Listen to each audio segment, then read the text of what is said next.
Bien. Chers collègues, la Commission des affaires économiques est réunie aujourd'hui pour la présentation du rapport d'évaluation de la loi du 8 novembre 2019 relative à l'énergie et au climat. Ce rapport nous est présenté par M. Pascal Lavergne et Mme Marie-Noëlle Battistel. Cette dernière avait déjà pris en charge le rapport d'application de cette même loi présenté en février 2021 avec Anthony Sellier, qui a été le rapporteur de cette loi en 2019. Marie-Noëlle Battistel a d'ailleurs beaucoup insisté lors des réunions de bureau pour que cette loi fasse l'objet d'une évaluation, car elle considère, à juste titre, que l'évaluation est une mission essentielle dans l'activité du législateur. Sans trahir le secret des réunions du bureau, je peux d'ailleurs vous indiquer que Sandra Marceau et Anne Lorblin, notamment, font aussi régulièrement valoir l'importance de cette mission évaluative. Dans le cas présent, l'importance et la diversité des dispositions contenues dans la loi énergie-climat justifiaient amplement son inscription dans la liste des lois à évaluer.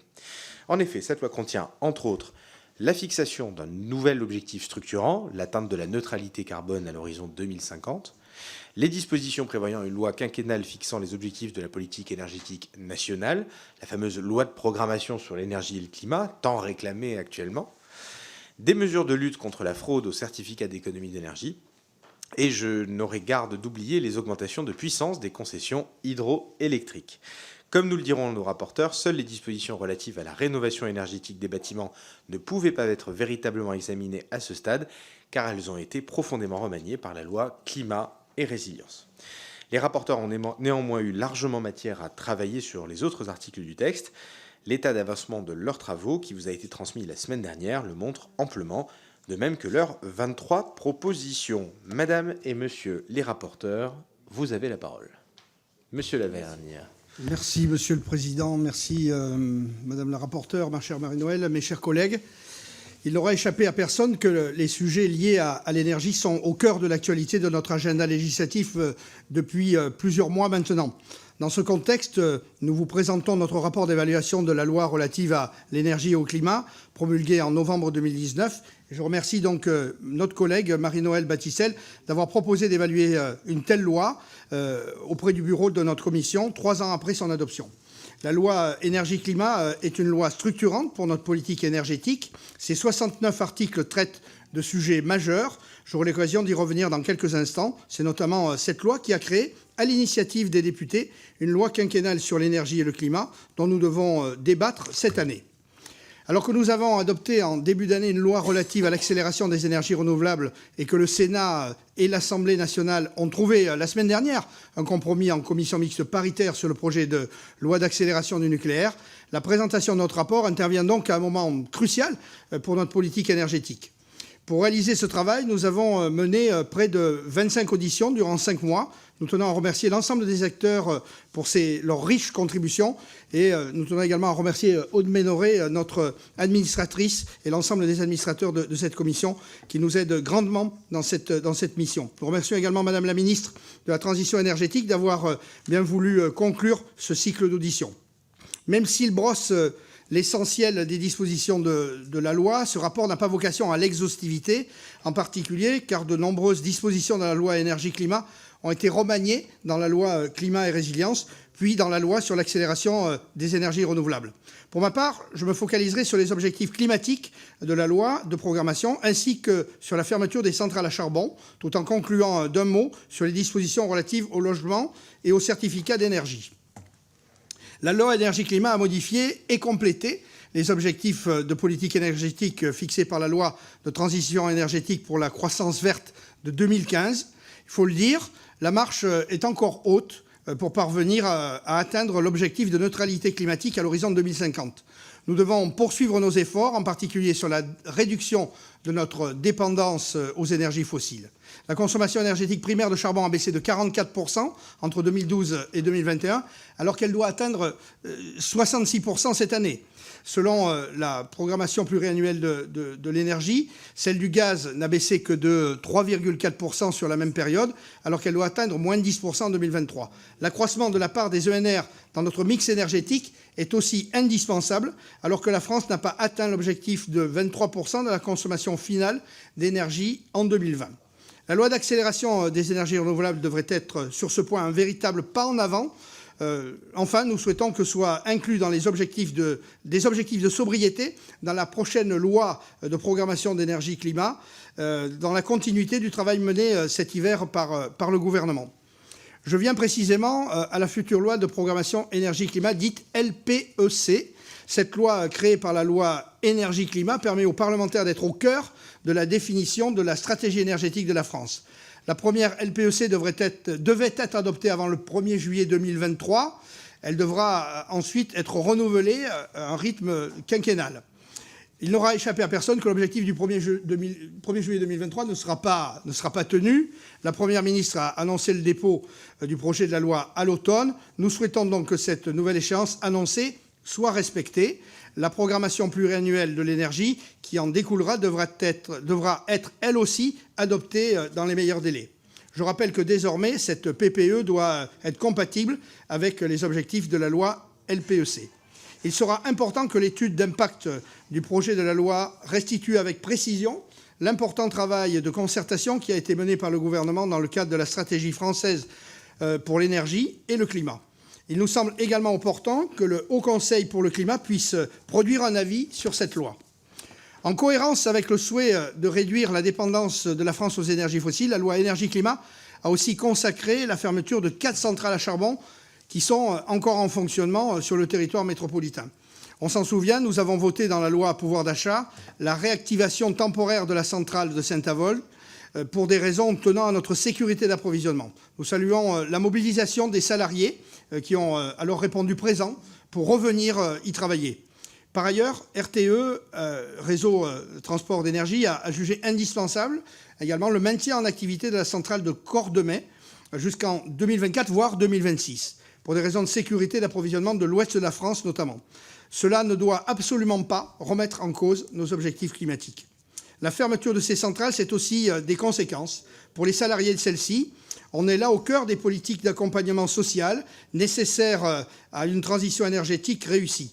La loi énergie-climat prévoyait la prise d'une ordonnance pour structurer les dispositifs d'accompagnement pour les salariés des centrales concernées, ainsi que pour les dockers et les sous-traitants. Je tiens à rappeler la mobilisation du gouvernement sur ce sujet. Il y a eu un réel travail de concertation en amont de la publication de l'ordonnance, la création d'un délégué interministériel à l'accompagnement des territoires en transition énergétique, de pacte de territoire. La difficulté aujourd'hui, c'est d'assurer la cohérence entre le temps social et le temps industriel. La durée des congés d'accompagnement spécifiques pour les salariés ne s'accorde pas toujours avec le temps industriel nécessaire pour faire émerger de nouveaux projets.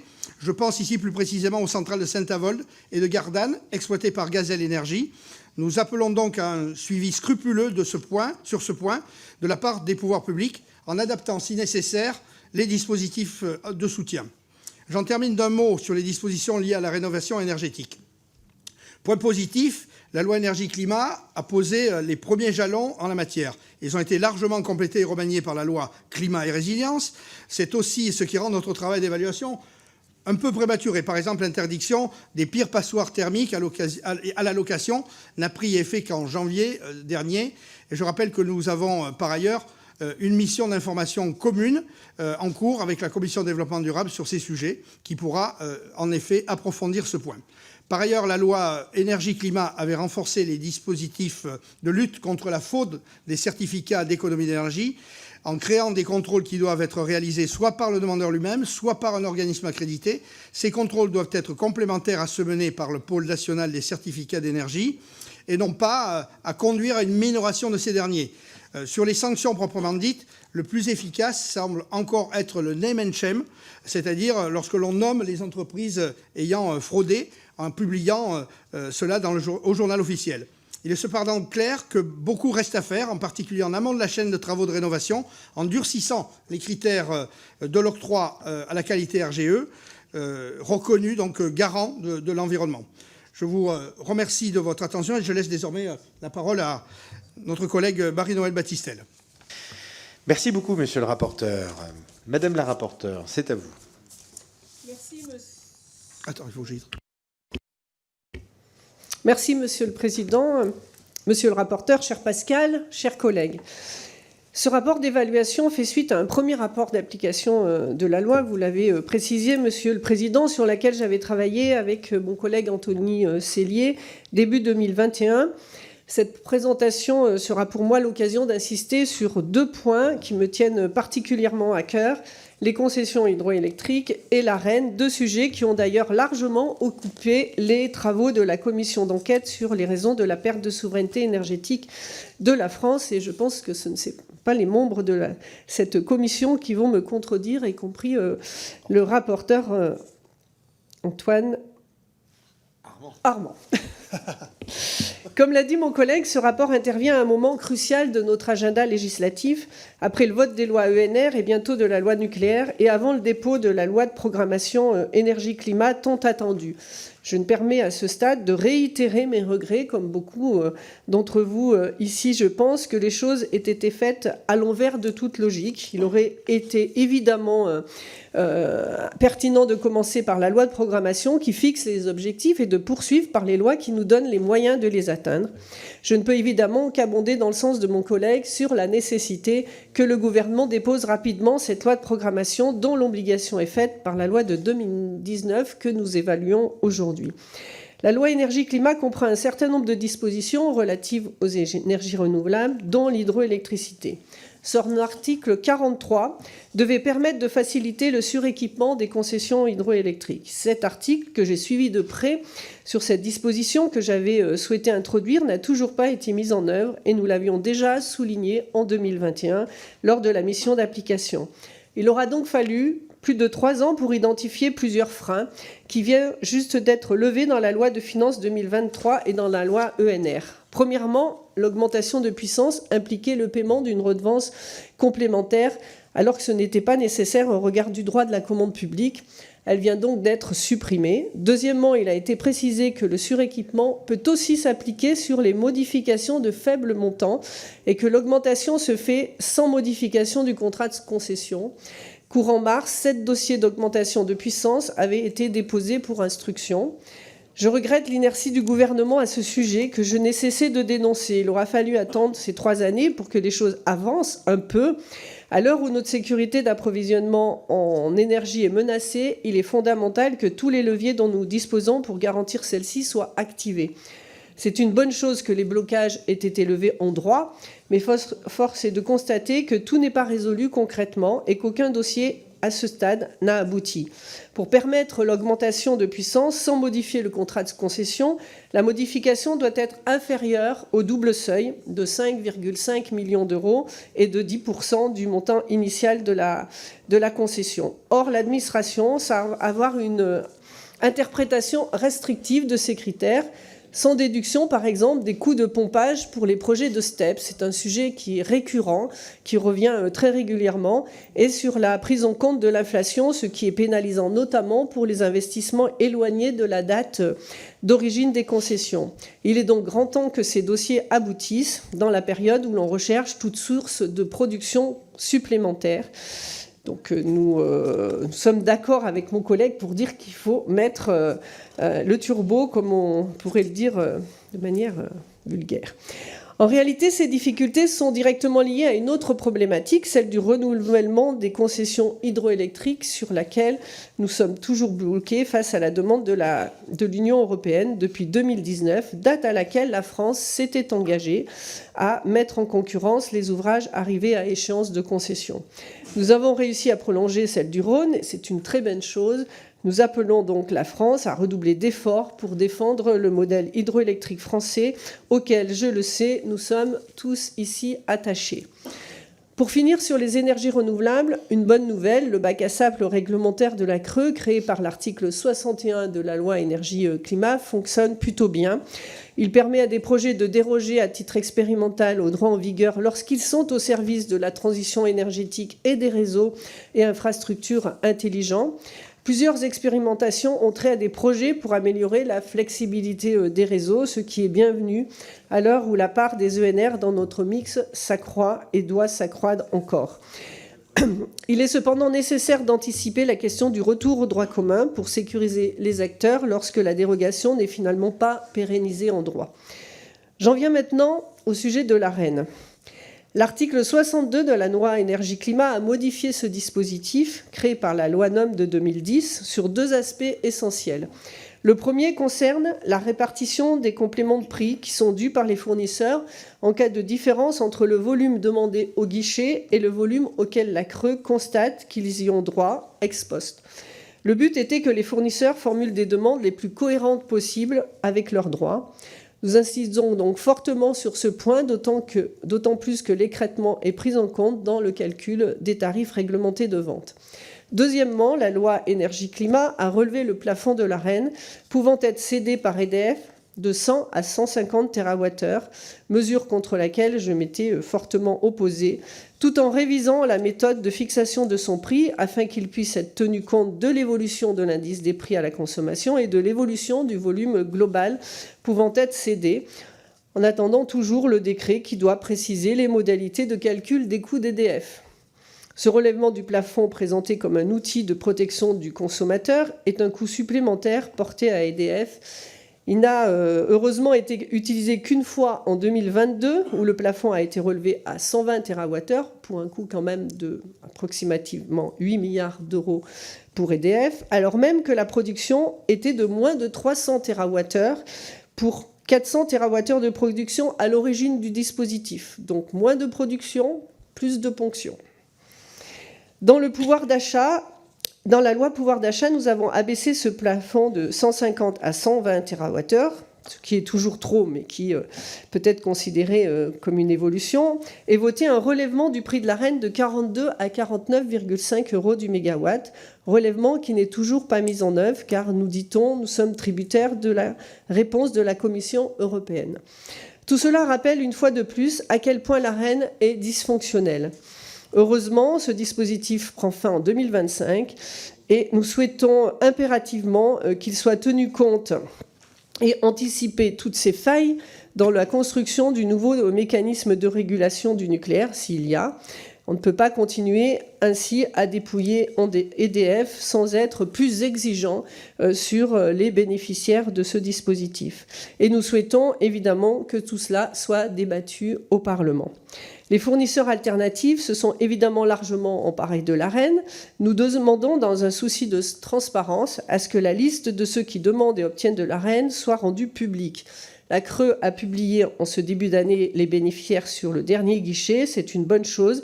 Il faut systématiser cela, puis prévoir une mesure similaire pour le mécanisme qui succédera à l'Arenh. J'aurais voulu que nous puissions également avoir accès aux quantités livrées, mais le secret des affaires semble empêcher cette publication.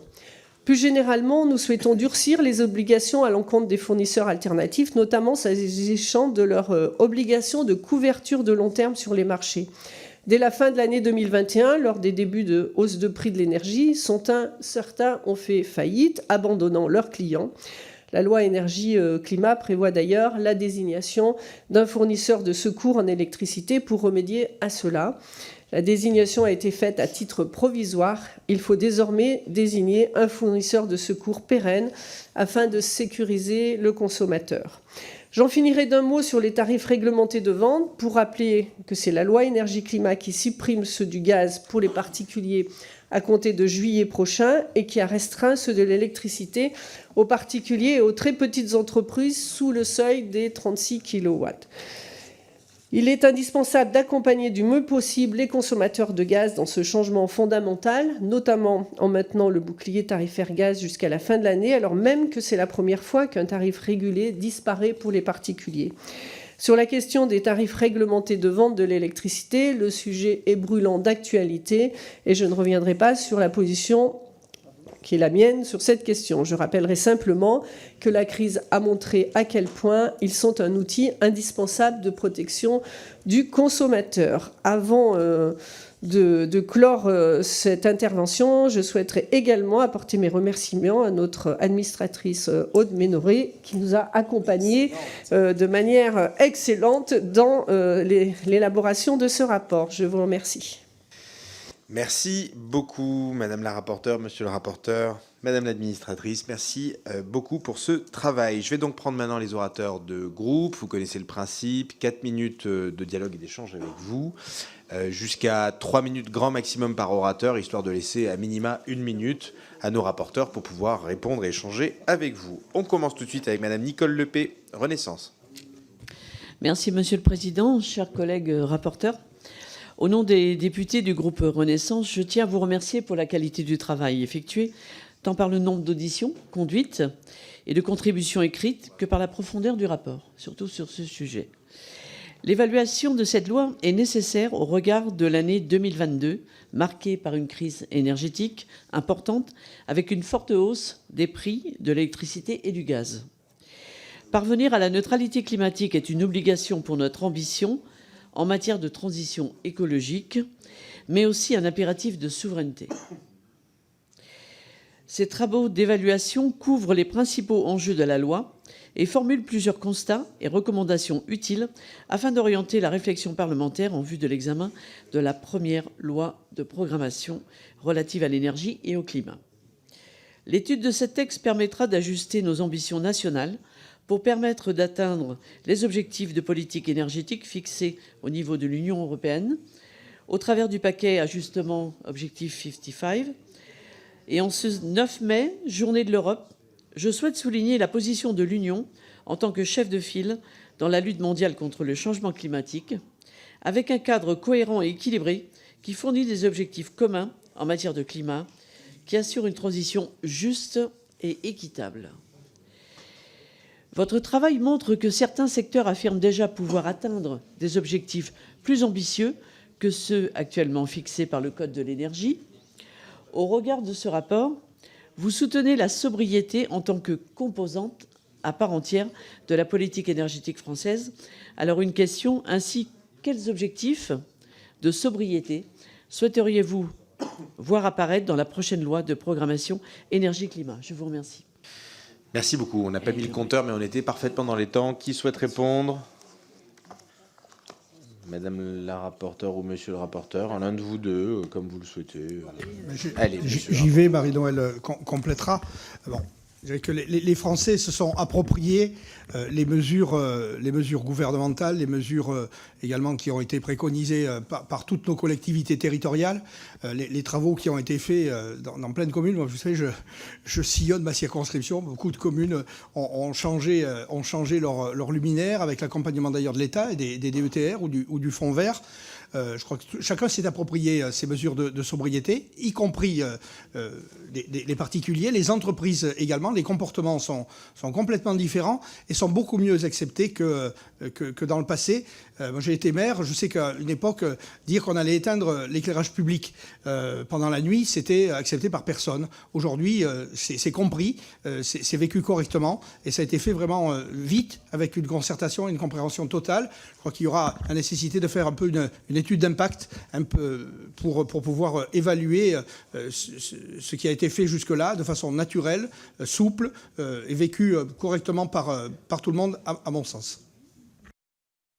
10 secondes, si vous permettez, Monsieur le Président. Simplement pour dire qu'effectivement, dans la loi de programmation énergie-climat, il faut que ce soit à l'aune des scénarios du GIEC qui nous alerte sur l'évolution climatique, qui concerne évidemment la consommation d'énergie. Donc d'abord, la définition de la consommation d'énergie en ayant un volet sobriété le maximum possible, et ensuite l'évaluation des objectifs qu'il faut qu'on se fixe. Bien, merci beaucoup. Nous passons à Monsieur Nicolas Maisonnet, RN. Merci Monsieur le Président, Madame, Monsieur les rapporteurs, chers collègues. Merci pour la présentation de ce rapport qui nous invite aujourd'hui à nous exprimer sur un projet de loi qui n'a que 4 ans, mais qui semble venir d'une autre époque, si l'on en juge par son manque d'ambition et son décalage avec la réalité sur un certain nombre de sujets. À cette époque, nous dénoncions déjà ce texte et je pense que le temps nous donne raison. Depuis 2019, le gouvernement a poursuivi une politique énergétique irrationnelle, dont le meilleur exemple est l'arrêt de la centrale de Fessenheim, qui, à elle seule, produisait l'équivalent de 4000 éoliennes quand ces dernières daignent tourner. En misant sur le photovoltaïque et l'éolien, au lieu d'investir dans nos centrales nucléaires, le gouvernement a exposé nos entreprises et nos ménages à des pénuries d'électricité, situation encore impensable il y a quelques années. N'en déplaise à certains, c'est le nucléaire qui nous permet d'être l'un des pays développés avec les plus faibles émissions de CO2 par habitant. Une décision courageuse aurait été de supprimer l'objectif suicidaire de 50% de nucléaire à l'horizon 2035. En refusant à l'époque de le faire, nous avons perdu 4 ans. Au lieu de le renforcer, cette loi aurait dû aussi s'attaquer fermement au dispositif de l'Arenh, comme l'a très bien expliqué notre collègue Battistel. Enfin, elle aurait pu davantage se préoccuper de la question de l'hydraulique afin de lancer la modernisation de nos barrages dans l'objectif de maximiser ce potentiel. Au lieu de ça, ce texte se concentre sur une accélération du développement des énergies intermittentes, synonyme de multiples nuisances sur nos territoires, mais aussi de réouverture de centrales à charbon. La loi de programmation relative à l'énergie et au climat, qui arrive dans quelques mois à l'Assemblée nationale, est donc d'une importance cruciale. Nous ne devons ni nous inspirer du fiasco énergétique allemand, ni sombrer dans une écologie irrationnelle qui punit les Français sans avoir d'impact concret sur le climat. La question que je souhaite donc vous poser est la suivante. Alors que les prix de l'énergie explosent, que nous rouvrons des centrales à charbon, cela a été dit, et que nous importons du gaz de schiste américain, pourquoi ne pas énoncer clairement dans vos recommandations que la relance du nucléaire est la mesure la plus importante à prendre et que la voie fixée par cette proposition de loi n'était pas la bonne? Bien, qui souhaite répondre? Merci, Madame la rapporteure, Monsieur le Président. Donc, il faut effectivement aller plus vite, plus loin. Là, nous sommes d'accord. Sur la question de la fermeture de Fessenheim, je crois que les 180 heures de débat de la commission d'enquête sur la perte de souveraineté énergétique de la France a montré, si besoin en était, que la fermeture de Fessenheim est vraiment un grain de sable dans toutes les décisions qui ont pu affaiblir notre souveraineté. Et en tout cas, dans cet hiver, si Fessenheim avait fonctionné, je crois que notre situation aurait été assez peu différente. Et sur la question du nucléaire, je vous rappelle que nous étions sur une mission d'évaluation de la loi et donc sur les articles qui sont dans cette loi. Donc on n'était pas là non plus pour faire la loi de programmation énergie-climat que nous allons démarrer et où le débat sera entièrement ouvert. Merci beaucoup. Monsieur Lavergne, en 30 secondes. Oui, 30 secondes. Je vais rappeler quand même que le gouvernement est très clair. Enfin, je crois que l'autre jour, il y a une commission mixte paritaire conclusive sur la politique nucléaire. Je pense que voilà, enfin, à un moment donné, on peut reprocher des choix du passé qui ont été faits sous une pression populaire, hein, pas toujours amicale d'ailleurs. Voilà. L'important, c'est de se rendre compte effectivement qu'il faut faire des choix différents. Ils sont faits, ils sont partagés par le Parlement. Merci beaucoup. Monsieur Lenné, Maxime Lenné, pour le groupe LFI. Merci, Monsieur le Président. Madame, Monsieur les rapporteurs, chers collègues, parmi les recommandations formulées par les rapporteurs sur la loi énergie-climat de 2019, la plus importante à nos yeux est celle visant la présentation au plus vite de la future loi de programmation énergie-climat. La loi en fixe ou en fixait l'échéance au 1er juillet de cette année. Pourtant, en ayant fait adopter par le Parlement 2 lois relatives à l'énergie ces derniers mois, certaines dispositions de ces textes ont largement anticipé la teneur de cette future LPEC. Le projet de loi sur l'accélération du nucléaire a pulvérisé le plafond de cette énergie dans le mix électrique, pourtant fixé à 50% par la loi de 2019. Pire, il est maintenant question d'une révision simplifiée de la PPE dans un délai d'1 an pour prendre acte de la relance du nucléaire, alors que c'est la future LPEC qui devrait trancher cette question. Par ailleurs, la loi sur les énergies renouvelables, adoptée en janvier, freinera plus qu'elle n'accélérera le déploiement de ces énergies, hypothéquant non seulement l'atteinte des objectifs de la loi de 2019, mais aussi la possibilité d'un scénario 100% renouvelable, option pourtant rendue crédible par le scénario de RTE. Comme le préconise le rapport, ces choix ne pourront se faire qu'au bénéfice d'un véritable volet de sobriété.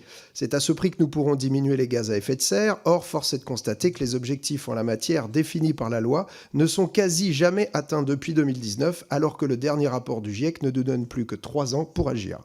Selon le Haut Conseil pour le climat, installé par cette même loi, le rythme de baisse devrait dorénavant atteindre 4,7% par an. Son rapport annuel de juin 2022 en appelle à un sursaut des pourvoirs publics. Manifestement, le gouvernement ne l'a toujours pas entendu, puisqu'il nous a fait voter dès le mois d'août la réouverture d'une centrale à charbon, alors que la loi de 2019 prévoyait la fermeture des 4 dernières centrales.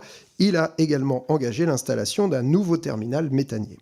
Nous regrettons que les dispositions relatives aux enjeux de rénovation thermique n'aient pas fait l'objet d'une évaluation complète. Il faudrait pourtant, au rythme actuel, plus de 2000 ans pour venir à bout des passoires thermiques. Pour finir, nous partageons les recommandations visant à lutter contre le manque de transparence de l'Arenh et à anticiper l'échéance de 2025. Pour autant, celle-ci nous semble timide et nous prenons la suppression pure et simple de ce dispositif. Une suppression qui doit s'accompagner du retour des tarifs réglementés de vente sur l'électricité, comme le prévoit la proposition de loi Brun, examinée 2 fois à l'Assemblée nationale, qui doit maintenant aller au terme de son parcours parlementaire afin de rétablir les tarifs réglementés pour les PME, les collectivités et les bailleurs sociaux.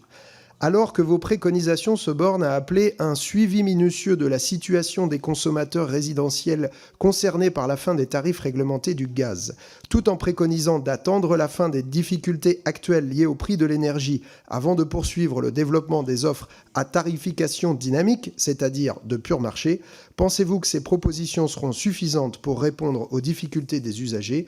Ne vaudrait-il pas mieux s'orienter plus clairement vers une sortie du marché de l'énergie? Je vous remercie. Bien, qui souhaite répondre en 1 minute? 35 ans. 35 ans, on Vous savez, y il y a va, la politique du verre à moitié plein ou à moitié vide. Je crois qu'on vient de traverser une crise internationale qui a des conséquences évidemment sur l'énergie en Europe et sur l'énergie en France. Un certain nombre de dispositions ont été prises. Vous avez vu qu'il y a eu une succession de lois qui sont venues se renforcer. Là, on évalue une loi qui est la plus ancienne. Il y a eu ensuite la loi climat et résilience qui revient sur un certain nombre de dispositions. Merci. Aujourd'hui, on réajuste le tir. Je crois qu'il faut accompagner ce développement dans un mix énergétique qui soit tenable pour tout le monde et tenable avec des prix qui soient acceptables pour les particuliers et pour nos entreprises. Et le développement du nucléaire en fait partie. Merci. Quelques secondes, madame. Alors que j'ai juste quelques secondes, juste pour rappeler que nous militons effectivement pour la loi de programmation énergie-climat, que sur la question des bâtiments, il y a la loi climat et résilience qui était venue changer un certain nombre de dispositifs, donc il était un peu difficile de l'évaluer, que je suis d'accord avec vous que les objectifs doivent être obligatoirement assortis de moyens lorsqu'on fera la loi de programmation, parce que sinon on arrivera au même résultat. Et sur la loi de programmation, on a rappelé aussi qu'un rapport doit être remis au Parlement sur l'atteinte des différents objectifs de la dernière PPE, 6 mois avant l'échéance de la première période, ce qui est clos. Merci beaucoup. Nous passons à Anne-Laure Babot pour le groupe Modem. Excusez-moi, madame Babot, pas du tout, j'ai sauté une ligne. Vous avez perdu. Je suis confus. Madame Babot, vous acceptez qu'on le fasse dans l'ordre protocolaire habituel? Toutes mes excuses au groupe LR. C'est donc maintenant à monsieur Jérôme Nury du groupe LR. On n'est pas mort, hein. On n'est pas mort. Merci, Monsieur le Président. Ce rapport d'évaluation montre bien les limites et les manques de cette loi énergie-climat de 2019. Premier point et non des moindres, elle était encore et toujours dans la droite ligne de la philosophie hollando-macronienne, c'est-à-dire hostile au nucléaire. Nous étions encore avant la divine conversion de Belfort. Deuxième point, le rapport alerte sur un certain nombre de sujets essentiels pour notre pays et nos concitoyens, à commencer par la nécessité de renforcer notre électricien national EDF en revoyant l'Arenh. Non seulement la procrastination du gouvernement est coupable, mais elle est mortifère pour notre champion, à l'heure où on lui demande de réinvestir massivement dans de nouvelles centrales. L'article 40 de la loi pouvoir d'achat d'août 2022 prévoyait, vous l'avez dit tout à l'heure, de relever le prix à 49,50 € le mégawatt-heure pour qu'EDF cesse de perdre de l'argent, non pas au bénéfice de nos concitoyens, mais au bénéfice d'actionnaires de faux énergéticiens. Cette mesure votée par la représentation nationale n'est toujours pas mise en œuvre par le gouvernement. C'est tout simplement honteux, anormal. On s'assoit allègrement sur les décisions du Parlement. Autre point évoqué dans votre rapport, les tarifs réglementés du gaz et de l'électricité. Alors qu'on voit chaque jour combien ce tarif réglementé est indispensable pour protéger nos concitoyens, il va être abandonné pour le gaz au 1er juillet prochain. N'est-ce pas une erreur de plus qui non seulement va pénaliser toute la filière gaz, mais qui va également pénaliser les usagers de cette énergie qui est en train en plus de devenir éco-vertueuse avec l'agriméthanisation. Sur le tarif réglementé de l'électricité, dont vous mentionnez dans votre rapport le caractère trop restreint, il est urgent d'élargir les bénéficiaires. Le contexte énergétique montre qu'il faut absolument que le bouclier s'applique aux PME ou aux collectivités locales moyennes qui sont durement impactées par les hausses tarifaires. L'amortisseur est largement insuffisant au regard du bouclier beaucoup plus protecteur. Il serait donc logique que le tarif réglementé s'applique aux compteurs et contrats jusqu'à 72 kVA, comme nous l'avons demandé à plusieurs reprises.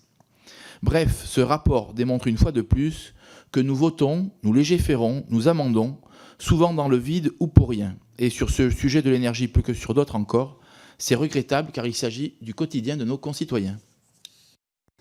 Merci. Qui souhaite répondre?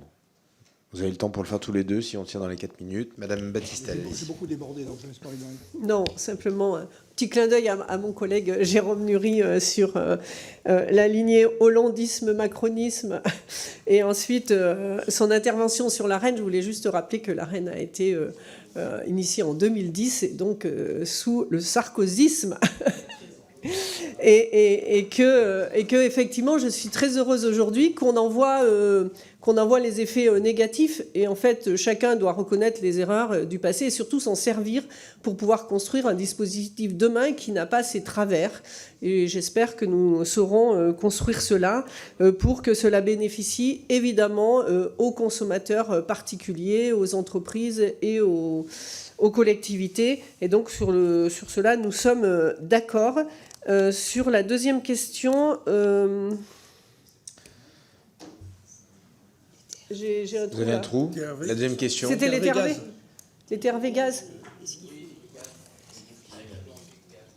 Si ça vous revient, oui, c'était de les élargir. La question, c'était de les élargir, de revoir le périmètre sur l'électricité.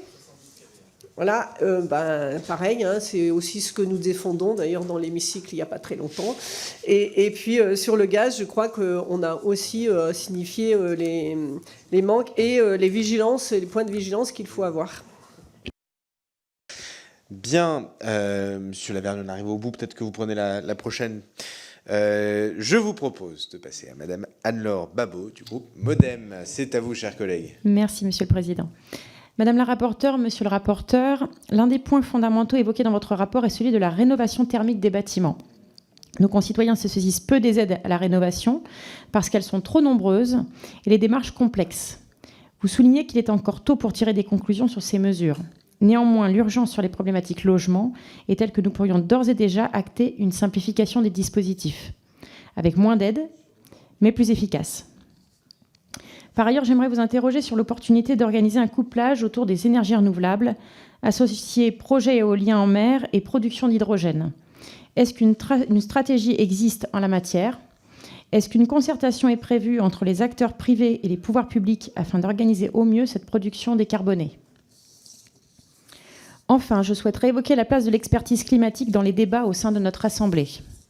Tout d'abord, il serait opportun de prendre en compte les travaux du Haut Conseil pour le climat, notamment son rapport annuel, dans le cadre d'un débat en séance publique, mais également dans le champ de chaque commission. La Commission développement durable a eu l'occasion d'auditionner le secrétaire général à la planification écologique rattaché à la Première ministre, dans la mesure où ces travaux impactent nos sujets, cela peut être une piste d'audition. N'est-ce pas, Monsieur le Président ? Désolé, je répondais aux interpellations de certains collègues, excusez-moi. C'est que je me permettais de vous interpeller sur la piste d'audition du secrétaire général à la planification écologique qui est rattaché à la Première ministre. Très bien. Globalement, au même titre que nous avons l'OPEX, pour les questions techniques et scientifiques, nous devons renforcer nos compétences dans l'évaluation climatique des lois afin d'être parfaitement éclairés dans nos décisions. Je vous remercie. Très bien, pour aller dans votre sens, c'est une très bonne idée. Je vais le soumettre au prochain bureau et puis on va regarder dans le planning des auditions qu'on peut mener avant la coupure parlementaire cet été et puis éventuellement à la reprise, mais c'est une très bonne idée. Qui souhaite répondre ? Je vais répondre sur un certain nombre de points. Marie-Noëlle Battistel complétera si elle le souhaite. Merci, Madame la députée Babot.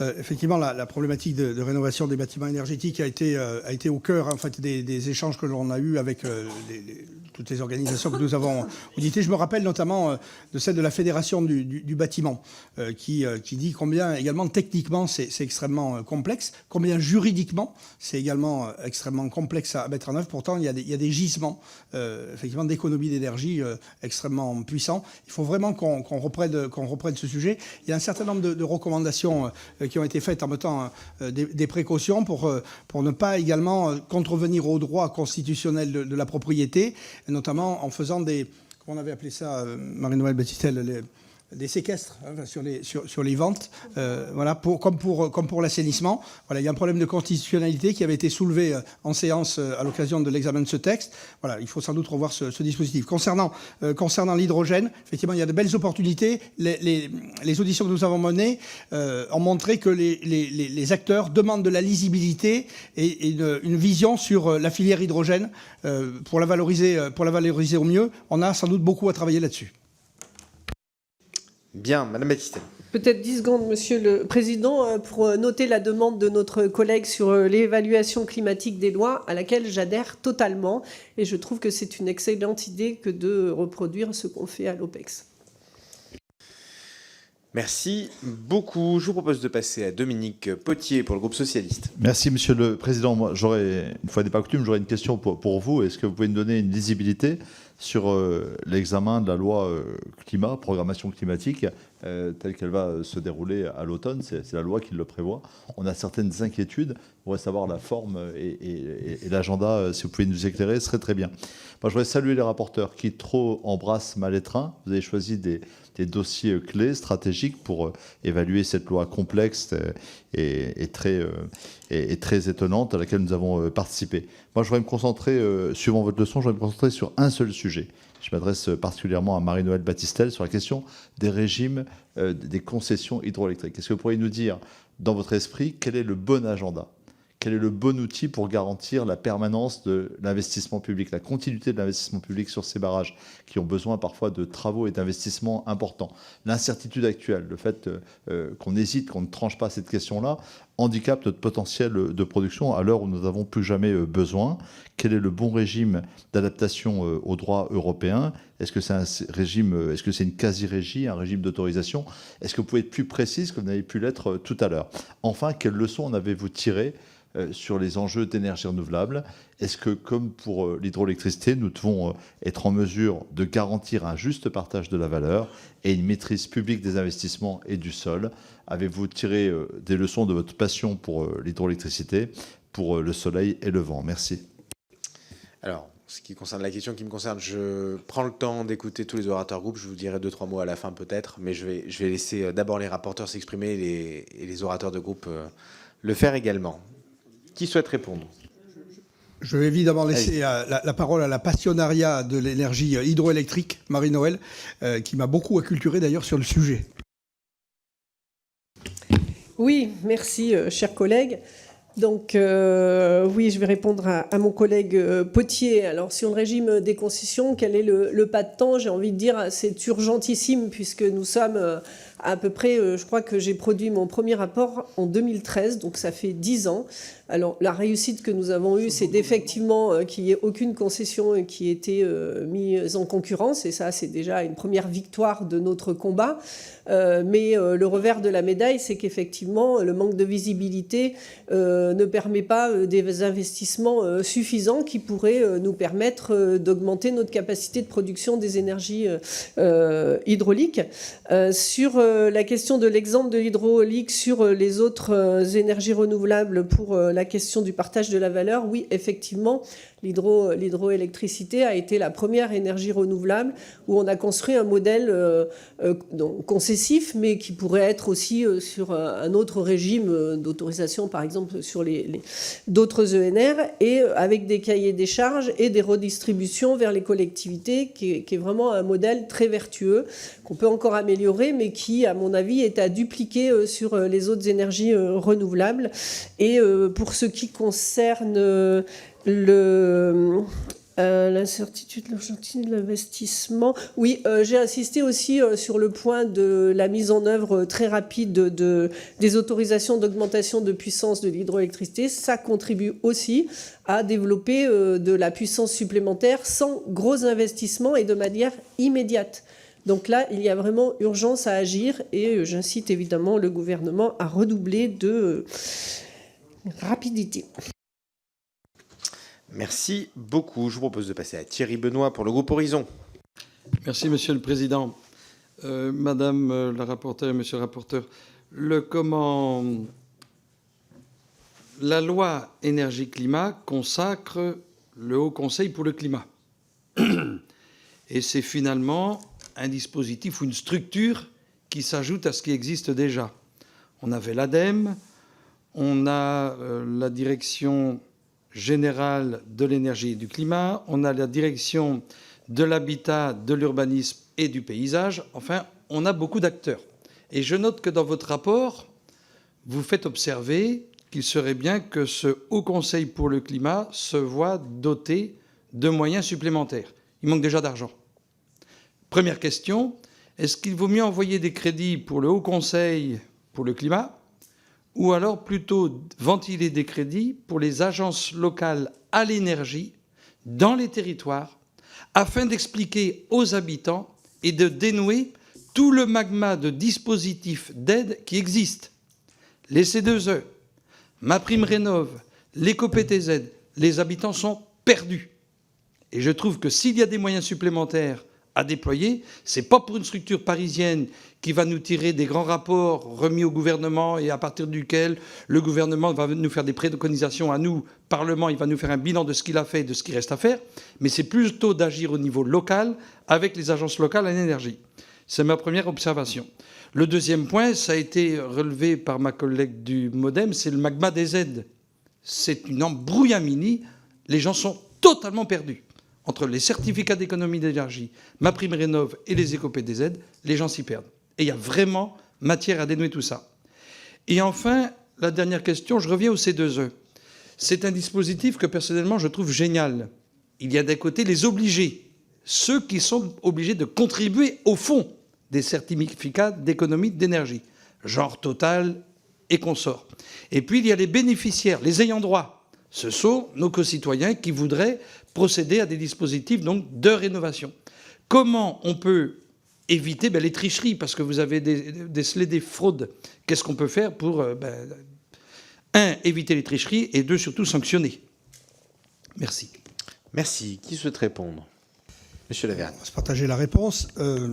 Merci, monsieur le député Thierry Benoît. Concernant effectivement les certificats d'économie d'énergie, on l'a relevé, enfin moi j'en ai fait état dans ma présentation introductive, qu'il y avait effectivement des fraudes, des déficiences, des manques de contrôle.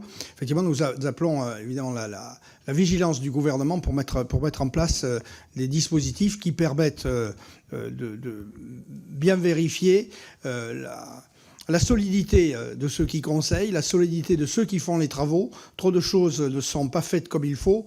Voilà, il faut à un moment donné, c'est la préconisation qui est faite, de dénoncer ces entreprises qui amènent nos concitoyens dans le mur en leur proposant des travaux qui ne sont pas raisonnables, qui ne sont pas au niveau de l'investissement qu'ils réalisent.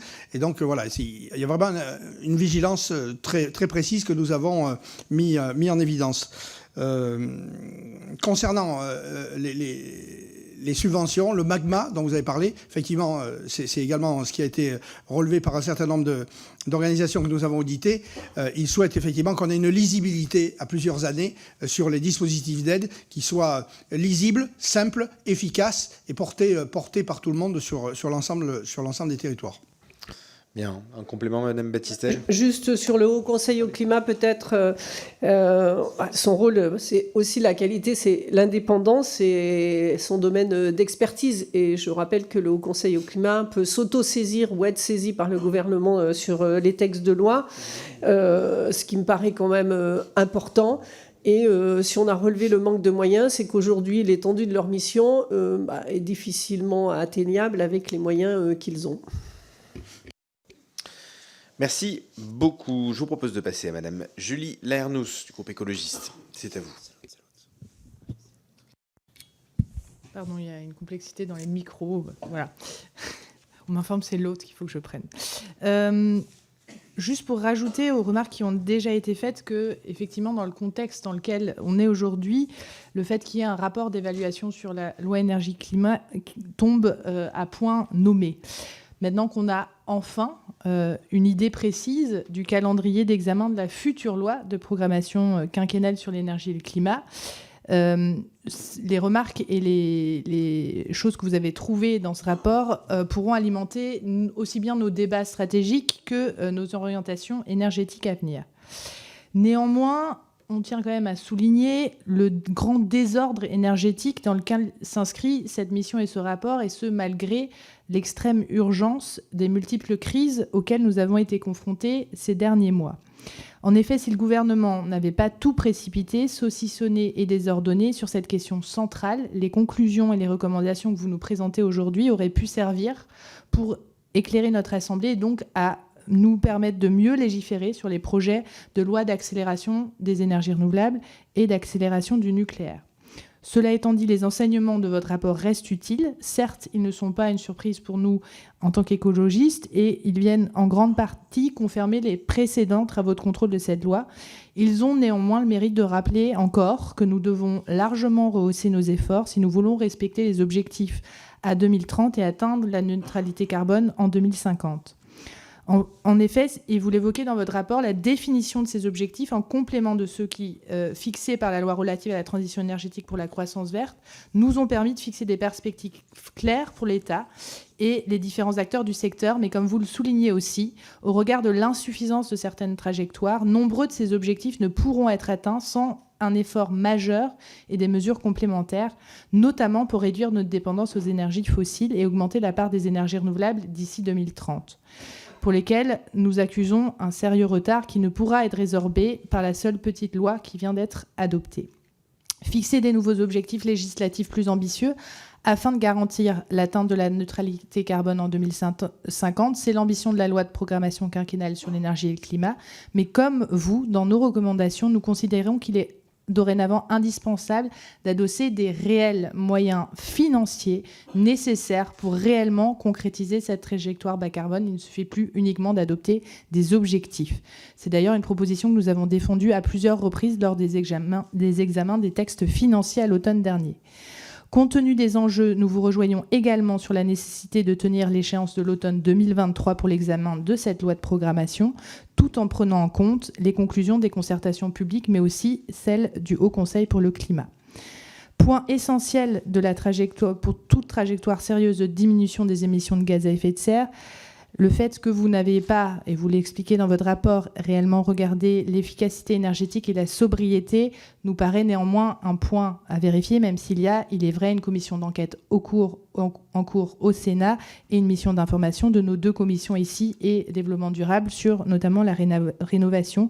Mais c'est tout de même la grande absente et des programmations sur l'énergie qu'on a pu avoir sur cette législature et toutefois un pilier absolument fondamental de toute trajectoire sérieuse et politique et de programmation pluriannuelle quand on parle d'énergie et de climat. Bien. J'ai laissé un peu déborder, mais on y va. Oui, chers collègues, je ne vais pas reprendre tous les propos puisque un certain nombre rejoignent un peu nos propositions. Et effectivement, le premier, c'est que ce rapport aurait dû servir à éclairer l'Assemblée pour la loi de programmation énergie-climat, de poser des objectifs, ensuite de les transcrire dans des lois pour leur mise en œuvre et leur application assortie de moyens. Et je l'ai dit tout à l'heure, c'est effectivement important.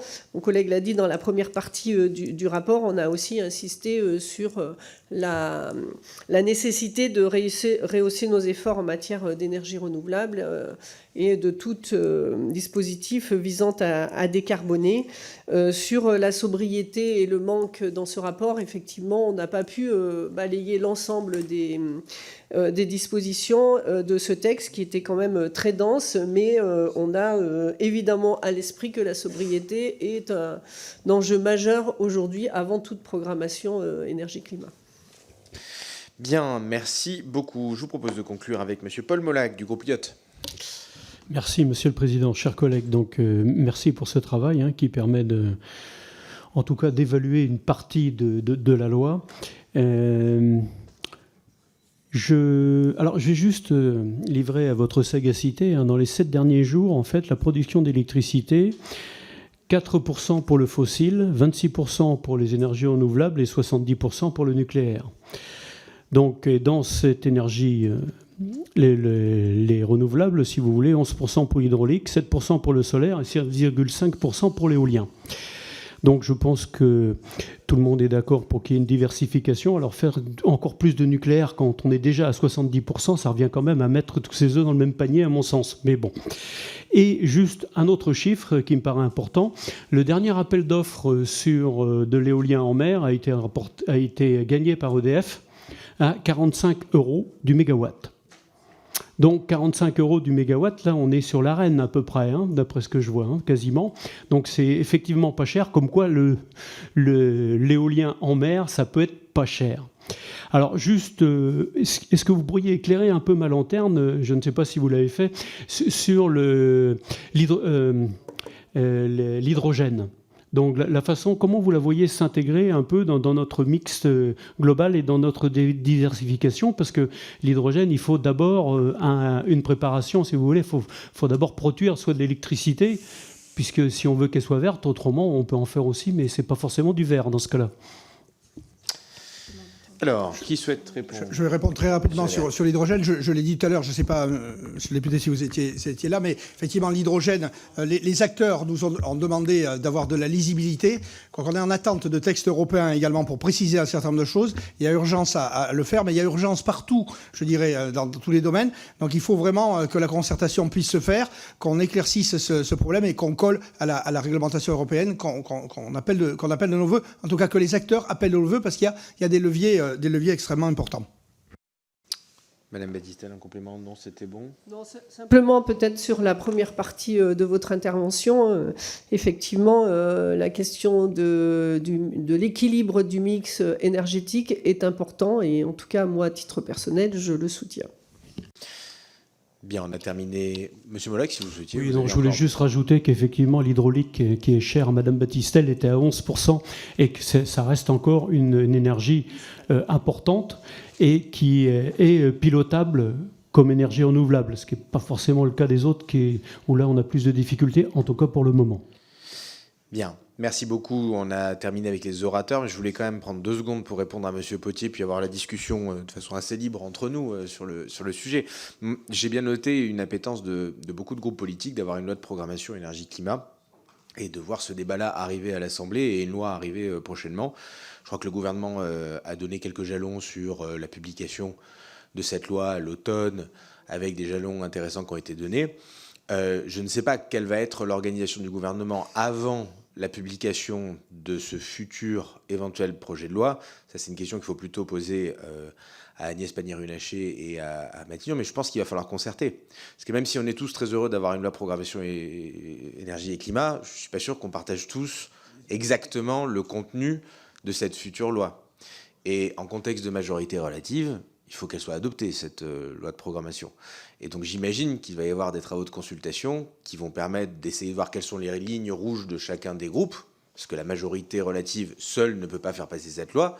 Il va bien falloir trouver des personnes, des députés d'autres groupes qui sont prêts à la voter, sinon il n'y a pas de loi de programmation. Donc je pense qu'il va falloir engager un travail de concertation avec chacun des groupes, savoir ce que chacun a envie de voir dans cette loi de programmation et ce qu'à l'inverse d'autres ne veulent pas, et essayer de voir comment est-ce qu'on arrive à concilier l'ensemble de ces lignes pour avoir un texte qui, certes, est présenté, mais Monsieur Potier, vous conviendrez avec moi qu'il ne suffit pas de le présenter pour que ça soit adopté, mais pour qu'ensuite il soit définitivement adopté. Moi, je suis optimiste sur notre capacité à faire adopter des textes sur l'énergie, puisqu'on a déjà démontré ces derniers mois qu'on était capable de trouver des majorités sur le renouvelable d'une part et sur le nucléaire d'autre part. La question, c'est si on met les deux en même temps, est-ce qu'on ne va pas finalement mécontenter toutes les oppositions et est-ce que chacun ne va pas y trouver une bonne raison de ne pas voter cette loi de programmation? Donc autant vous dire que moi, de mon côté, je serais tout comme vous très heureux qu'on ait ce débat, qu'on ait une discussion et qu'on puisse le présenter. Mais je vous avoue qu'à l'instant T, ce n'est pas moi qui mène les négociations, c'est au niveau du ministère que ça se joue. Et j'imagine qu'avant la publication, il y a un gros travail de concertation à faire. Et puis d'autre part, si on se dit les choses très franchement, on a besoin de se mettre tous autour de la table pour être d'accord sur qu'est-ce qu'on met pas et quelles sont les lignes rouges. Et puis après, si on constate que les lignes rouges sont pas conciliables, je pense qu'il faut aussi le dire publiquement, se dire on a peut-être des lignes rouges qui sont pas conciliables et on ne sait pas trouver de majorité. Ou à l'inverse, nous avons trouvé un point d'accord sur lequel chacun a fait un petit effort pour essayer de concilier et on arrive à voter un texte. Encore une fois, c'est un travail de négociation parlementaire à venir très important et probablement plus difficile que les derniers textes énergie qui étaient, eux, découpés et qui, du coup, permettaient éventuellement de trouver des majorités plus faciles. C'est mon sentiment strictement personnel, j'engage personne, si ce n'est moi-même. Mais on est entre nous, donc on peut en discuter. Monsieur Potier, vous voulez réagir? Je me permets, on ne va pas engager un débat politique, ce n'était pas du tout l'objet, hein, c'était des informations, les dernières informations. Et merci pour la transparence du dilemme devant lequel est le gouvernement actuel, on avait bien compris. Hein, et on semble tout à fait responsable de cette situation. Hein. On assume cette responsabilité. Non, ma question est encore plus précise. C'est est-ce qu'on a bien une obligation de faire ça en 2023 là-dessus? Je crois que c'est dans la loi ou dans un... C'est dans la loi, bon, on doit le faire en 2023. Bon, un. Et deux, quelle est sa forme? Est-ce qu'éventuellement, ça peut être expédié, entre guillemets, sous une forme réglementaire, ou est-ce que c'est un débat législatif? C'est vraiment des éléments techniques? C'est une question de transparence, d'en apporter à connaissance. Alors, moi, j'avais posé la question, pour être assez transparent, aux administrateurs, pour essayer de comprendre, est-ce que c'était obligatoire d'avoir une loi? Alors oui, la loi dit qu'il faut avoir une loi, donc on doit avoir une loi. J'avais aussi posé la question de dire qu'est-ce qui se passe s'il n'y a pas de loi? C'est-à-dire s'il n'y a pas de respect de l'obligation légale d'avoir une loi, quelle est la conséquence concrète pour les acteurs de l'énergie, que ce soit nucléaire, renouvelable, etc. Au-delà de l'aspect politique, vous avez tout à fait raison, mais je voulais savoir quel était l'impact économique sur les acteurs. Donc, qu'est-ce qui se passe si finalement cette loi n'est pas adoptée? À ce stade, c'est pas totalement clair. Hein, c'est-à-dire que les conséquences opérationnelles, moi, j'avais du mal à voir quelle était la conséquence d'une non-adoption de cette loi. Mais on a fait le travail de le demander aux administrateurs en avance. Madame Igny, vous souhaitiez intervenir? Oui, merci, Monsieur le Président. Oui, je voulais revenir sur la mise en place du Haut Conseil pour le climat, du coup, qui a été soi-disant donc permis par la loi énergie-climat. Et cette instance et son fonctionnement, ils ont surtout été actés par Emmanuel Macron et son gouvernement. Et l'organisme, il indique qu'il a réussi à s'imposer comme un tiers de confiance. Pourtant, c'est une instance indépendante. Cette instance, elle a été accusée de complaisance à l'égard du gouvernement à plusieurs reprises. Et malgré les annonces de réorganisation et les projets de recrutement, plusieurs personnes qui travaillent au Haut Conseil pour le climat y témoignaient en début d'année leur inquiétude quant aux orientations des futurs rapports. Donc il y a de quoi leur donner raison, parce que quand la première version du rapport pour 2022, qui saluait le plan stratégique national qui décline la politique agricole commune, et ben en fait ce plan il permet quand même il permet à peine d'atteindre la moitié des objectifs climatiques pour l'agriculture. Et du coup, qu'en est-il aujourd'hui sur l'indépendance du Haut Conseil pour le climat vis-à-vis du gouvernement? Est-ce qu'il y a une réelle garantie? Merci. Et je me permets de compléter la question, comme ça vous répondrez d'une traite. Il y a une chose dont je connais à peu près l'impact, c'est de si on ne fait pas de loi, c'est la question de l'Arenh, puisque l'Arenh dans la loi doit arriver à terme en 2025. Et là, je sais que pour le coup, s'il n'y a rien qui est prévu, il n'y a rien. Donc là, ça met beaucoup de personnes en difficulté. Du coup, comme madame la rapporteure, vous aviez évoqué le sujet sur l'Arenh, quelle est un peu votre perspective sur qu'est-ce qui... Parce que le dispositif actuel soit perfectible, etc., tout à fait. Qu'est-ce qu'on fait sur l'Arenh, et surtout comment est-ce qu'on donne de la visibilité aux acteurs, parce qu'ils ont besoin de contrats de long terme sur parfois 2 ans, donc à quel moment on commence à se pencher sur ce sujet qui a un impact concret? Non, mais comme c'est les questions individuelles, je vais répondre aux deux. Comme c'est les questions individuelles et que j'avais juste une dernière question à poser, et donc avant d'ailleurs je pose la question, est-ce que d'autres personnes ont des questions individuelles à poser au rapporteur avant que je leur laisse la parole pour conclure? Madame Lernoux, une question individuelle, allez-y. Non, mais en fait, c'était plus pour prolonger la discussion précédente, parce qu'elle me semble quand même, tout le monde avait bien aperçu la réalité politique dans laquelle on était, globalement. Tout le monde avait bien perçu le contournement, quelque part, de la LPEC et de la PPE, qui était inscrit dans la loi avant le 1er juillet 2023. On avait interpellé à plusieurs reprises la ministre en charge sur ce sujet-là. Et vous nous confirmez ce qu'on voyait et que chacun des observateurs peut voir sur la difficulté pour passer une telle loi. Pour autant, dans la situation climatique et énergétique dans laquelle nous sommes aujourd'hui, et par ailleurs, ni dans la loi ENR, surtout pas dans la loi ENR, il n'y a aucun objectif en termes de production d'énergie renouvelable. Et donc, d'être dans une vacance d'objectifs, notamment en matière d'énergie renouvelable. Et deuxième chose, c'était supposé être des lois techniques pour faciliter l'accélération selon les objectifs définis dans la PPE, dans la LPEC. Aujourd'hui, sans cette loi de programmation, on n'a aucune trajectoire climatique sérieuse pour notre pays. Et quand on voit l'état de la dégradation du climat, l'accélération des effets, c'est quand même quelque chose de plus qu'inquiétant, j'irais presque jusqu'à criminel. Et on a vu, et dans le rapport, il est aussi fait état de la justice dont sont saisis pour inaction climatique les citoyens. Au final, et puis il manque un pilier qui est absolument fondamental, qui est la question de l'efficacité énergétique et de la sobriété, sur lequel on pourrait tous avoir un accord. Le premier levier de transition énergétique, le premier levier de diminution, c'est de diminuer nos consommations de manière drastique et donc d'industrialiser aussi la massification de la rénovation énergétique, mais aussi sur la question des transports. Et donc, sur ces propositions-là, sans cadre et sans nouvelle PPE et sans nouvelle LPEC, c'est plus qu'inquiétant de manière globale. Là, je ne parle pas d'enjeux partisans ou pas partisans, parce que oui, nous ne pourrons pas voter pour le nucléaire et un certain nombre de personnes à l'extrême droite de l'hémicycle ne voteront pas pour les énergies renouvelables. Cependant, on ne peut pas ne pas avoir de débat parlementaire sur ce qui est absolument fondamental dans notre pays. Oui. Je le redis, moi je partage, comme vous, l'appétence pour ce débat et pour une loi de programmation. J'ai simplement indiqué que nous étions en train d'évaluer l'impact qui n'en est pas à très court terme. Première question, parce qu'on est obligé d'envisager tous les scénarios. Et j'ai seulement souligné, comme vous l'avez dit, ce que tous les observateurs en réalité constatent, c'est qu'au-delà de la présenter et d'avoir un débat, il faut la voter. Et donc la question, c'est comment est-ce qu'on arrive à dégager une majorité, quelle qu'elle soit, quelles que soient les modalités, pour que cette loi, au final, elle passe. Et à ce stade, moi, je n'ai pas de garantie à titre personnel, mais peut-être que la ministre en a, mais moi, j'en ai pas. Que les différents groupes politiques sont capables de voter ou pas, ou de s'abstenir ou pas, sur telle ou telle disposition ou future disposition de la loi. Donc c'est un travail de concertation qu'il faut engager, il faut le faire, il faut jouer le jeu, et je partage avec vous l'envie. Moi, j'ai très envie qu'on vote cette loi de programmation et qu'on ait un vrai débat sur le sujet. J'alerte juste sur le fait que c'est pas évident de trouver une majorité dans un contexte de majorité relative, mais c'est quelque chose que tout le monde sait. Je ne fais qu'énoncer quelque chose que tous les commentateurs et tous les observateurs savent très bien. Monsieur Lenné, vous souhaitiez continuer? Oui, merci Monsieur le Président. Oui, vous seriez heureux comme nous qu'on puisse discuter de cette LPEC, mais la semaine dernière en CMP que vous présidiez, que vous co-présidiez, est revenu par la fenêtre un tout premier article qui prévoit une révision simplifiée de la PPE qui pourrait se faire dans un délai d'1 an, et qui acterait la relance de nucléaire qui devrait être votée mardi en hémicycle, ça vient d'être voté au Sénat là aujourd'hui, et donc qui viendrait acter cette relance du nucléaire, alors même qu'on viendrait de voter, si le calendrier suit son cours, une nouvelle LPEC à l'automne. Donc bon, moi je suis un peu inquiet quand même. Très bien, chacun a pu s'exprimer. Pas de remarques additionnelles. On répond globalement. Je vous laisse conclure. Voilà, toutes les questions. Alors très largement, peut-être sur les propos de notre collègue Julie Ernest sur la nécessité d'avoir une loi de programmation énergie-climat que je partage, que nous partageons, puisque mon collègue l'a également dit dans son propos liminaire.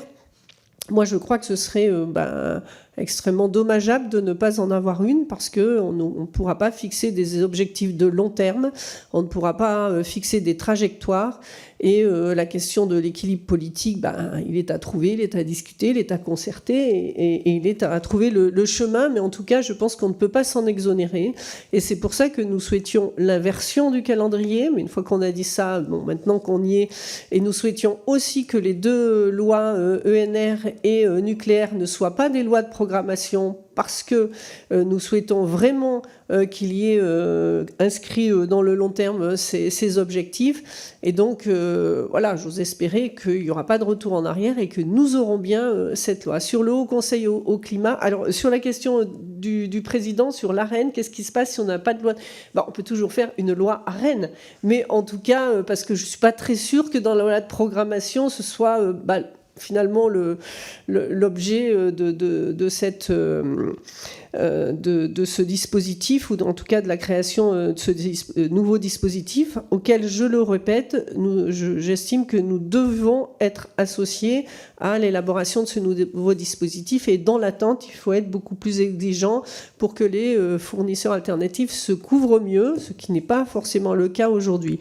Sur le Haut Conseil au climat, rapidement, moi je suis évidemment évidemment très attachés à la transparence de cette instance. Donc, effectivement, s'il y a des suspicions de quoi que ce soit, il faut évidemment les dénoncer et y remédier. Mais surtout, si nous avons souhaité qu'il y ait des moyens supplémentaires, c'est effectivement pour qu'il y ait des saisines et que le Parlement puisse saisir ce Haut Conseil sur des dispositifs à évaluer. Bien, merci beaucoup Madame la rapporteure. Monsieur le rapporteur. Merci Monsieur le Président. On va apporter quelques petits compléments d'information. J'ai entendu Madame Lernos tout à l'heure dire la petite loi énergie renouvelable. Sincèrement, enfin, moi je viens des territoires, je vous l'ai dit, j'ai été élu local, vice-président de communauté de communes. J'ai accompagné des projets de développement à l'échelle locale. Je crois que cette loi a au moins eu le mérite que l'on ait eu un débat entre nous qui s'est plutôt quand même passé dans des conditions saines, hein, où on peut échanger des positions. Qu'on ne soit pas d'accord, c'est possible. Mais à un moment donné, on a échangé effectivement des positions. Moi, je suis favorable au développement des énergies renouvelables. Effectivement, il y a d'autres groupes qui ne le sont pas, mais je suis aussi favorable au développement de l'énergie nucléaire. Je considère que ce mix énergétique est intéressant. Il est utile pour notre pays, il est utile pour le climat. Je voudrais dire, les territoires, à l'issue de ce débat à l'Assemblée nationale sur les ENR, s'emparent de ces sujets. Les investisseurs à titre privé sur les territoires ruraux s'en emparent fortement, que ce soit par rapport à la méthanisation, que ce soit par rapport à l'agrivoltaïsme. Sincèrement, moi je vois beaucoup de projets fleurir qu'on ne voyait pas avant. Il y a une prise de conscience et je pense qu'il faut encourager ces dispositifs, être présent sur le terrain, non pas à travers de lois supplémentaires, mais d'accompagnement des projets, d'aller plus vite sur les dispositifs pour que les gens puissent rapidement investir et retrouver les résultats de leur investissement. Et concernant alors la problématique de la sobriété, nous partageons cet objectif. Je l'ai dit moi dans mon propos liminaire aussi. Il faut vraiment que chacun prenne conscience et que nous actions sans doute dans la loi d'un certain nombre de principes en la matière. Il y a la première énergie qu'on économise, c'est celle qu'on ne consomme pas. Et si on ne la consomme pas, ça évite de consommer finalement, dans la mesure où on développe les énergies renouvelables, ça évite de consommer l'énergie qui provient des énergies fossiles. Merci beaucoup pour ce beau débat. Merci pour vos travaux. Je vous propose de soumettre au vote de la commission l'autorisation de publier le rapport d'information. Qui est pour la publication? Qui est contre? Qui s'abstient? Et donc nous autorisons la publication du rapport. Encore bravo. Et chers collègues, je vous propose qu'on se retrouve demain 9h30 pour l'examen de la proposition de loi adoptée par le Sénat après engagement de la procédure accélérée visant à renforcer la prévention et la lutte contre l'intensification et l'extension du risque d'incendie. Je crois qu'on a en gros 170 amendements. On peut finir dans la journée. Donc demain, 9h30 le démarrage, 15h ensuite et éventuellement 21h30 et on essaiera d'être efficace. Bonne soirée, chers collègues.